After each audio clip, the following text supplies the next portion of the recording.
Joe's to Critical of the Simpsons. Bonjour and welcome to Joe's Two Criticals of the Simpsons on the web. I'm too critical of the Simpsons everywhere I go, but most of you know me from doing it on the web.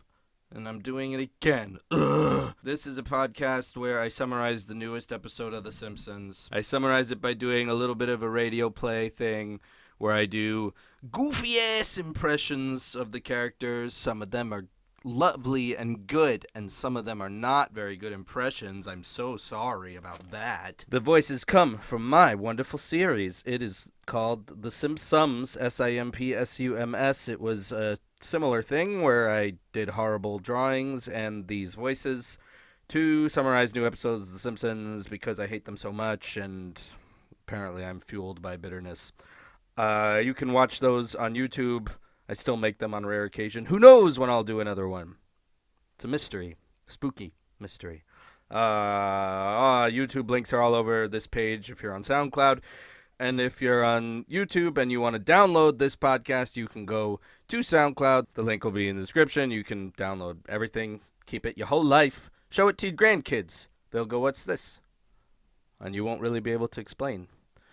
But by then, you'll have stopped connecting with them anyway because your mind is so gone. You'll just be listening to these podcasts and remembering the good old days. Anyway, after I do the summary, I do criticism of the episode, which I tend to be too long-winded about. This is how I am. I can't change, man. Wish I could. And then I do news about what's going on with me, I guess. Okay, we're going to go to the summary in a second of the new episode. But first, I like to clear up things about the previous episode. And somebody just made a good point on the YouTube upload of the previous episode, the Fland Canyon, episode 19 of season 27. I kept asking, why was this a flashback? What was the point of bringing Maude Flanders back and making this a flashback? And someone named, I'm going to read his comment, Shin Siki Evan, that's right, said, "I understand why they made it a flashback. I think they realized they ruined Ned Flanders' character.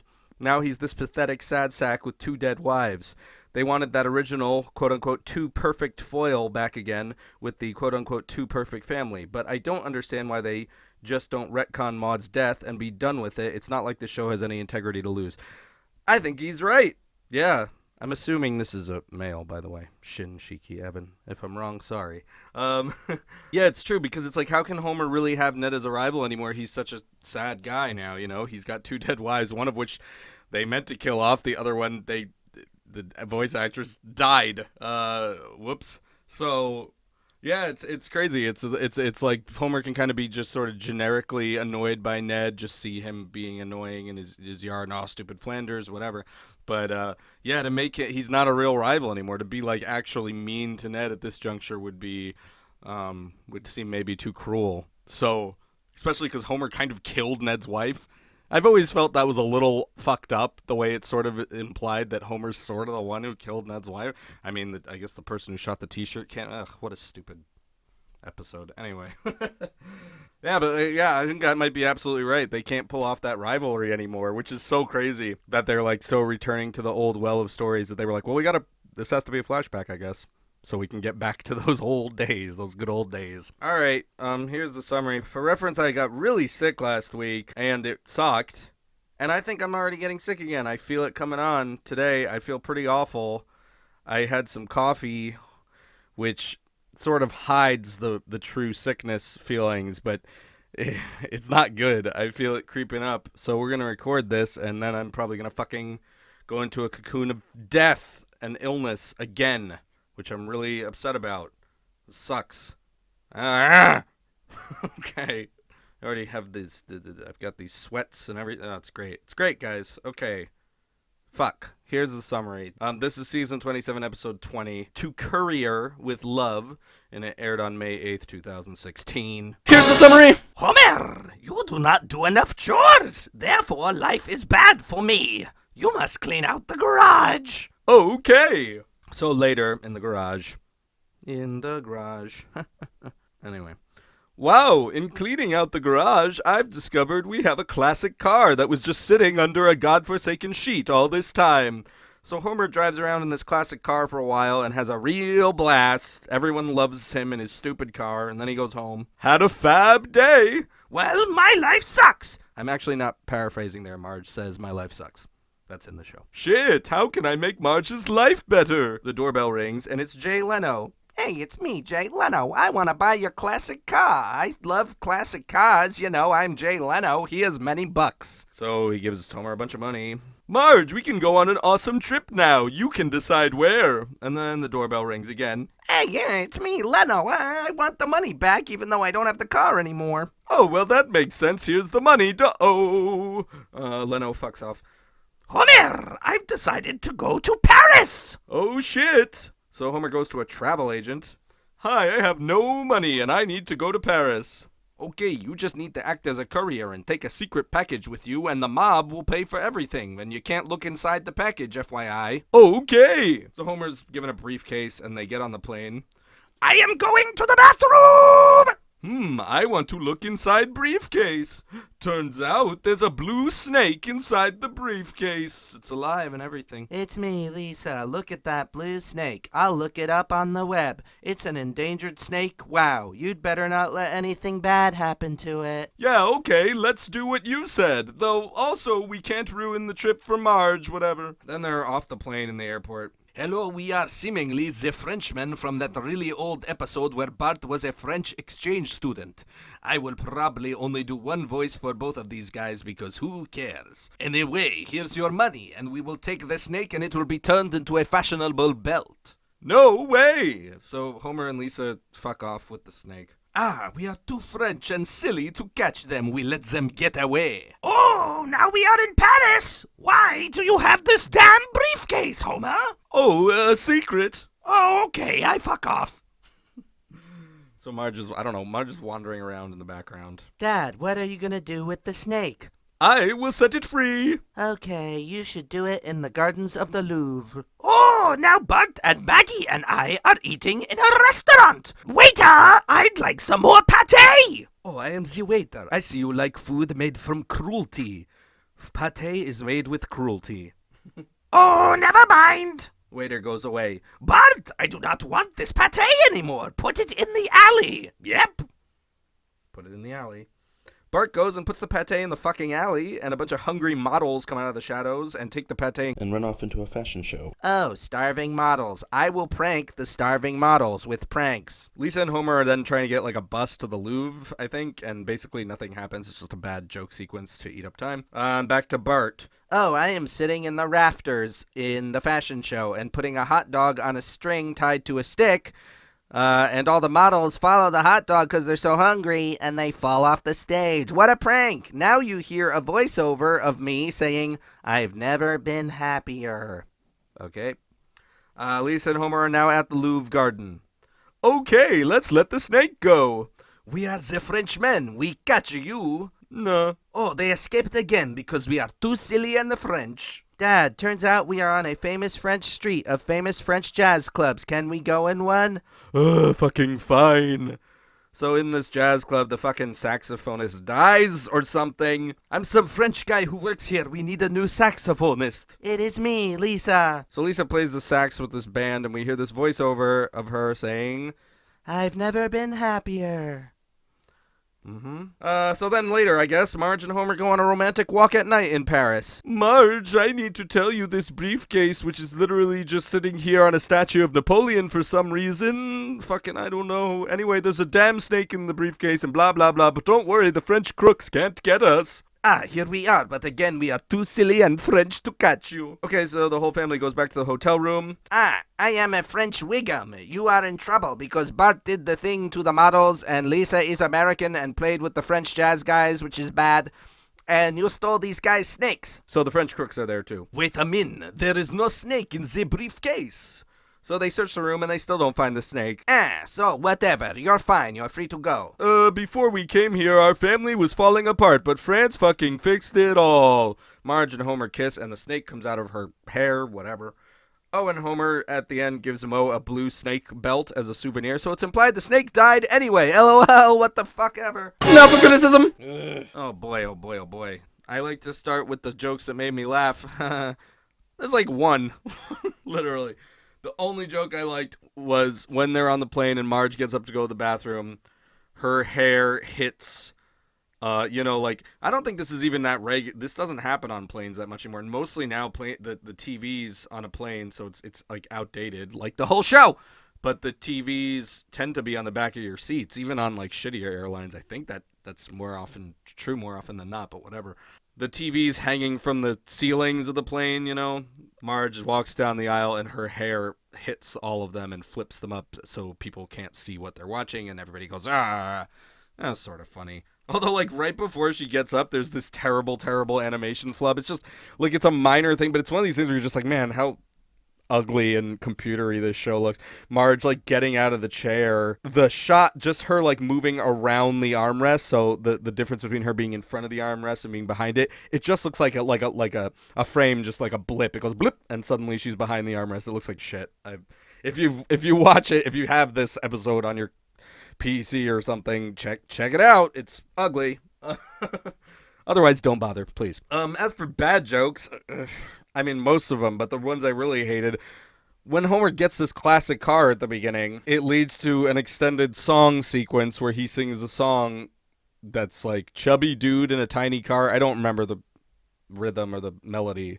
It's like chubby dude in a tiny car, but he goes around in this car singing this, and I don't know, it's just not that funny. And it seems to maybe be taking the idea of fat guy in a little coat from Tommy Boy, I don't know, but not funny. And he drives around, I don't know, the joke of it is everybody loves chubby dude in the tiny car. That's the joke. Ha, it's funny. Why is it? Doesn't seem like it. Everybody loves him. I don't. And it's a really long sequence, so it's, not good. The first time they escape from the French crooks, Homer gets on a cart with a bunch of Michelin men. You know, the Michelin man and his weird, like, tire-y frame. He's all white and lumpy. I don't know, there's just a bunch of them on a cart. And the joke is Homer blends in with them because he's fat too. But if you actually look at Homer, he's been given the same proportions as the Michelin Men. You know, the Michelin Men look like they're like made out of tires. Homer's got these lines on him that make him look like he's made out of tires, which I don't think you're supposed to believe Homer has put tires under his clothes to make himself look like a Michelin Man. I don't think.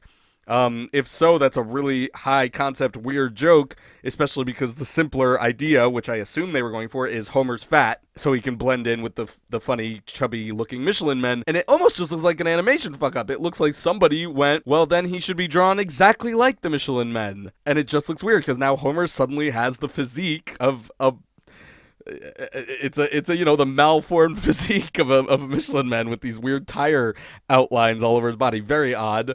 And frankly, doesn't really work. I mean, you know what? It doesn't work at all because I found this out by looking at it a second time. The first time, I just didn't question it because actually there's another joke in there, which is probably, I skipped this because it didn't make me laugh, but one of the better jokes is that the reason they get away from the French guys the first time is that they go, and it really is every time, it's like, it's a joke that, they're too French, they're too silly, they're just a bunch of French goofballs, they'll never catch them. The first time it's because he gets on this cart, but the joke reason given is the Frenchmen go, where did they go? We shouldn't have stopped for that 7-course meal. And then they have an argument about, like, what are we going to eat 6 courses like a peasant? And, of course, there's the whole show episode's like French stereotypes, which is fine. But, I mean, it's fine with me. Don't know how the French feel about it. But here's hoping the French and their good taste means they don't watch The Simpsons anymore. But then again, they like Jerry Lewis, don't they? Anyway, so the reason the joke's funny is The Simpsons used to do funny stuff with the passage of time, like when Santa's little helper has all those babies, or I mean, I guess his dog wife does, and they have that joke where they show the time, the clock, looks like a montage where they're counting how many pets. It's like 61. I can't even remember how many dogs. Let's say 64 in honor of Nintendo. And it's 61, 62, 63, and then they show the time passing, and then they just go 64. And, it's a good subversion of a trope where you think, oh wow, they're gonna like say a big number at the end, but instead, after all this time, one more dog was born. This one, there's literally no indication that time has passed. The scene is cut as though everything is happening consecutively in sequential order, but the French guys say we shouldn't have stopped for that 6-course meal. So there's an implication that actually like hours may have passed, and that I thought conceptually was kind of funny. I didn't laugh out loud. Of course, then again, they kind of undo it because then the next shot is Homer on this cart where he shouldn't be. He's still in the airport hiding in this Michelin cart. He shouldn't be there if it's a long time. I mean, I think that was the joke they were going for, that in between this cut, we didn't see that a bunch of time passed, but which is, I don't know. That was an okay joke, but then he's on this Michelin cart, and that doesn't work at all, because the first time I just didn't question it. I just thought he got away on a cart. I didn't realize they were trying to even imply Homer looks like the Michelin Men, because there's another joke in there. He's showing the Michelin Men pictures on his phone of his home and showing them the Springfield tire fire, and that freaks them out because, you know, they're the Michelin Men, they're made of tires. I thought that was the only joke, but apparently we were also supposed to realize, oh, Homer blends in with the Michelin Men. Doesn't work, because I didn't even realize that was happening the first time. Also, Lisa's there. Lisa doesn't blend in with anybody. And then I looked at it the second time and realized they'd given Homer this weird tire-based physique. And then it was just weird. It just looks like an animation fuck-up. I don't know. Must have been some crossed wires there somewhere, because none of it works. But anyway, I harped on that for a while. Anyway, another thing, and they've pulled something like this before. I remember there being an episode where Homer lists every job he's ever had, and it's absurd, and references to all these old episodes. Marge mentions it's the reason she walks off and just goes wandering around so she can ramble these lines while Lisa and Homer talk about what are they going to do with the snake. Marge walks off going like, I just want us to have a good vacation, and not like all those other vacations where we went to blah blah blah, and she's listing like Itchy and Scratchy Land, da da da da da. So not funny really, and self-referential. One of the vacations she mentions is that place with the underground jockeys, thus solidifying that horrible episode in the Simpsons canon. Also, is that a vacation? I don't recall it being one. I think it's just a thing that happened. It's not like they went off on a vacation. A number of the things she says are just weird things. I don't think they're vacations, but whatever. Oh, and this is just an offshoot thing I wanted to. I don't know about all the French guys, but like occasionally some of the random French characters in this are just Hank Azaria, like the French waiter. And Hank Azaria's French accent, and in fairness, probably mine, but you know they have more money, so they could get a better actor. Hank Azaria's French accent basically sounds like his Hispanic guy accent, except that he just kind of like says Z instead of the, and you know leaves the ends off of certain words. Otherwise, it's almost indistinguishable. Okay, so the problem with this episode is not too far off from Fland Canyon, which had no plot. This kind of does, but the whole thing is a joke plot. They know it's a joke plot, and they're just pointing that out all along the way, but they're not, that doesn't give it, I mean, therefore it has no substance. You know, everything they're doing in it is just going like, this plot doesn't matter, which is okay if it's like your side plot, or, you know, unless it's like the Behind the Laughter episode, which is just, you know, we're gonna do a joke plot, and we've heavily signposted that, you know, that kind of thing, maybe, fine. But this is just like, the French crooks are labeled as being completely ineffective and useless. So the only conflict really is this stupid snake thing with the French crooks following around, but like you know, I just kept saying, oh, we're too French and silly to catch them, because that's the bottom line of this plot. The first time it's that thing where they stop to have a meal. The other time they just talk too much. They are French and they like to talk, and they talk to each other, and Homer and Lisa get away. They end up following them because they keep yelling Marco, and Homer's too stupid to not yell Polo back, so they follow him. So like everything about it is fake. The last time they run into them before they catch them in the hotel room, they're on the other side of a canal, and the joke is that they can't, there's no bridge. They're at a point in the canal where there's no bridge across, so that's why they can't catch them. So and Homer actually says, those French crooks are too dumb to get us, or something like that. And that joke is, yeah, we're saying it. They're too they're ineffective. But I mean, okay, so then you're kind of saying there's no conflict there. There's stuff that it's just like deliberately dismissed. I mean, like, why are they on a family vacation where it's considered normal for Lisa and Homer to just depart from the other half of the family. Like, why would that be normal? There's literally the scene in the restaurant starts with Marge saying, "It's a shame Lisa and your father had that errand and couldn't join us." I mean, that errand? The errand in France they have, of course. Sure. Like, it's so dumb that it's just like they clearly were just like, yeah, it's a fun plot. It's a comedy fun time plot. And like the pate thing, the fact that Marge says, go put this pate in the alleyway with the plate. Like, it's just why would she do that? There's so many other ways to get rid of the pate. You don't have to eat it. Okay, fine. Marge could be, you could engineer this joke around the idea that Marge would feel too awkward to leave food unfinished, it's almost the whole meal, although she's ordering more pate, and then you see she's already got a plate basically full of pate, so I don't know why that happened. But anyway, you could make the idea that Marge would feel, she's offending the waiter or something, but whatever. Go put this in the alleyway. That's a very odd leap for Marge to make. And for they're in France. There's something so weird about this episode where they're treating France almost like it's just an extension of like Springfield. It's like it doesn't feel like an episode where they went to France. Paris doesn't feel real. It feels like, because if it were Paris, again, you don't just split up at random. Oh, Homer and Lisa are off on an errand. Oh, go to that alleyway in the middle of France. Like, I'm sure you'll be fine, Bart. Like, they're not behaving like they're on vacation. They're behaving like it's another day in the life of the Simpsons where they went to fucking Paris. Really? So what? Huh?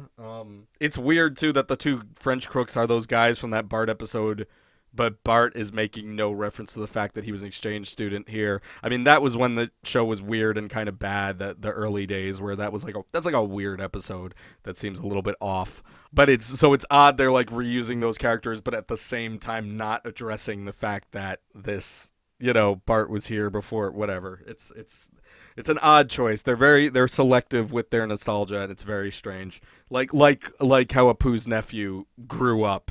And a nephew we've met in a previous episode, but he's grown up. Why do that and make everybody the same age except him? That doesn't make sense.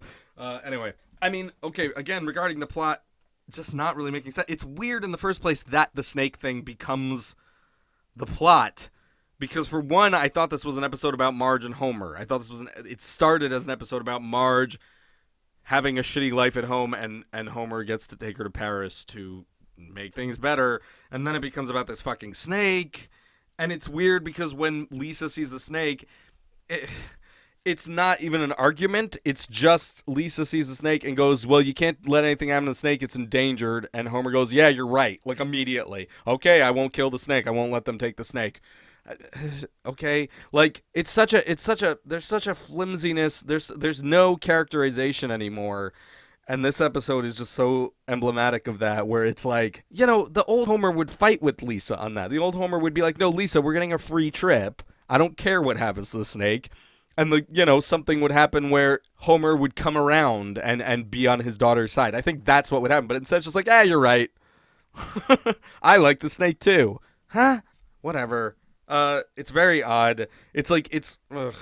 And it's like, it doesn't feel like a conflict in the first place. She says, don't let anything happen to the snake. And he's like, okay, but we can't ruin Marge's trip either. And, like, that meaning doesn't, like, what is the meaning? The meaning is that, okay, we have to deliver the snake because they are paying for our trip. But, like, it's just not, the statement doesn't follow. I can't go, like, well, what do you mean? How's it gonna ruin the trip if you don't let anything on the snake? And then I guess you realize it later when you realize, these guys are going to turn the snake into a belt. That's the bad part, and blah, blah, blah, blah, blah.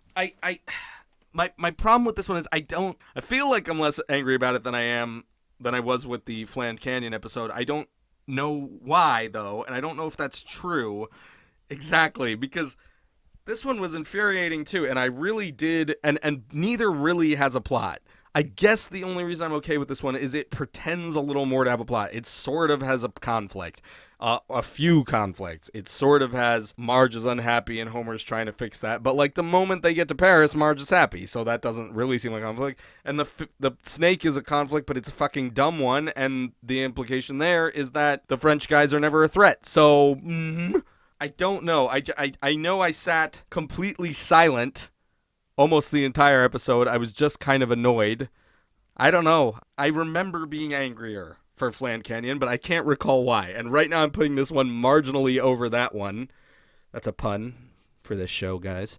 I hope if you think about it. But I don't know that I'm fully standing by that or not, because this is a really bad episode without a half decent plot. There's not a good plot in it. And I mean, they're kind of acknowledging the conflict is bullshit throughout, but that's the same as acknowledging a joke is bullshit. It's not really an excuse, but whatever, I don't fucking know. And then another odd thing, there's extra conflict added that like on top of the Marge is sad and there's a snake we have to take care of plot. They tried to add to it with Lisa and Bart apparently were sad because they give them those weird voiceovers. I've never been happier or whatever. I didn't know they were sad. There's like no setup of that. The setup is Marge is upset.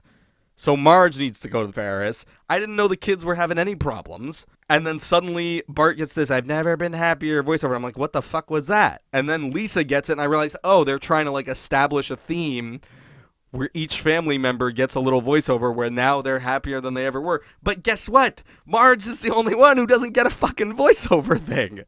And she was the one who was sad in the first place. So you completely abandoned your initial conflict idea. It's so weird. Like, it's a plot about Marge that then completely dismisses Marge and becomes about Homer and Lisa running around with a snake. Bart is basically a non-presence in this episode. He has so few lines, which is something that seems to keep happening. And and then he has his weird I've never been happier suddenly. And you're like, what? Okay, I guess. And another thing is that this is an episode which is just like in the Simpsons movie. The real problem between Homer and Marge is not addressed at all. The problem is Homer's a fucking dickhead. That's the fucking problem. The problem is Marge is overworked and Homer is not doing his share of the housework and dealing with the kids and everything.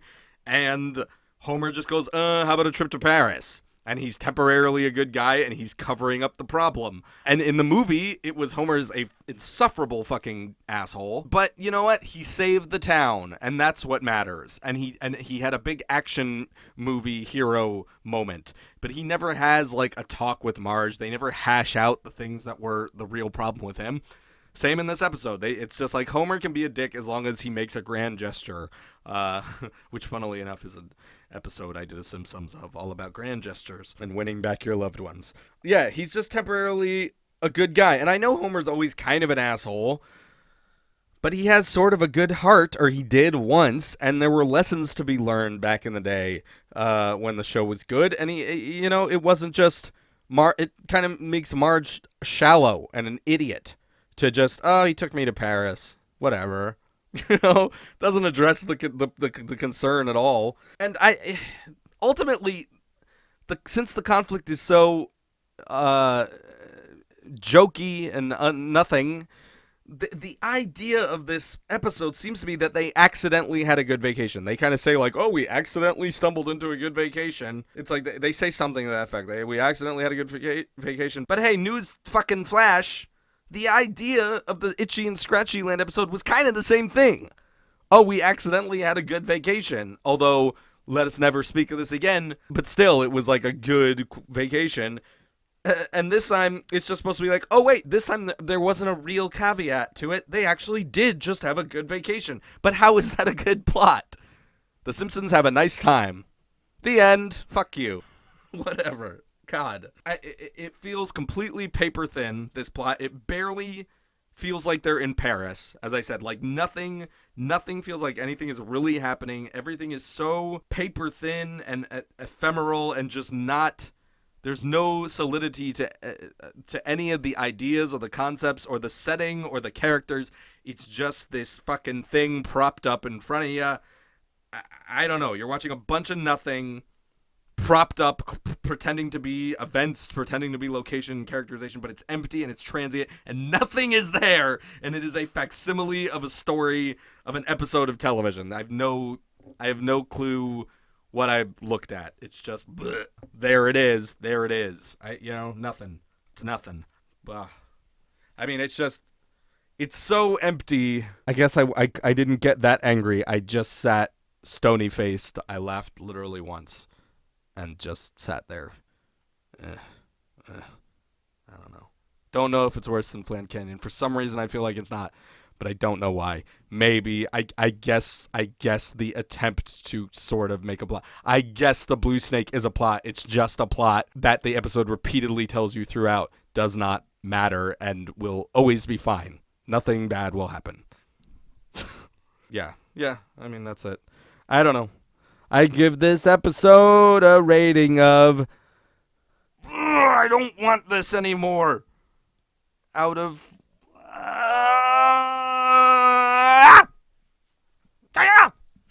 Cool news! Here's some very cool news for you. Number one, I did my review of the new Weezer album like weeks after it came out, long after it was relevant to anybody. It's also too long. It's like almost 12 minutes. I don't know. I kind of wanted to just do a real review of it. I used to write them, so I don't know.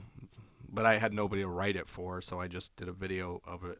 It's got some funny shit in it, I guess, but, unless you really care to hear about Weezer and why I think they kind of suck. They kind of suck. They are the Simpsons of pop music, I've said again and again. Whatever, that video's up, big deal. Oh, another thing, this has been going around, this is pretty funny. One of the directors of The Simpsons for like years and years and years, he's been on the show for fucking ages, and he's one of the, animation directors, Mark Kirkland, he did a Reddit AMA.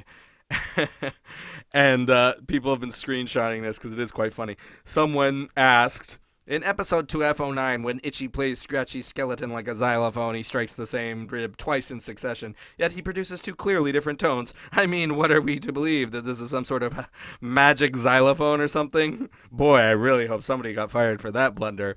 And the director responded, Itchy and Scratchy are crudely produced cartoons by a fictitious cartoon company within the Simpsons world. Glad you caught the error. You are very observant. Lisa and Bart didn't seem to notice. So it seems quite clear the director did not notice this really blatant and long reference to his own show during an era that I believe he worked on it, because he's been on it for fucking ever. I don't think it's that. I mean, I think it's maybe for some people getting passed around as like see how little they even know about their own show, how little they care. Like, maybe for some people. I think most people are just passing around because it's funny. I just think it's funny. Because to me, it's not that big a deal. He's not a writer. He's an animation director. And honestly, I think when people are creating stuff, you can't tell often what's important to them, what they retain. As an animation director, I don't necessarily know that he would be so involved with the writing and so forth. I don't think that's gonna necessarily would stick. I mean, it's a very blatant quote, and it's one that gets passed around a lot. But then again, so do the majority of old school Simpsons quotes. I don't think it's that big a deal. I do just think it's funny. I think sometimes people creating stuff, they don't even look at their old shit. They don't, you just keep making the thing. And this guy's been on the show for so goddamn long, it must just be a mess in his head.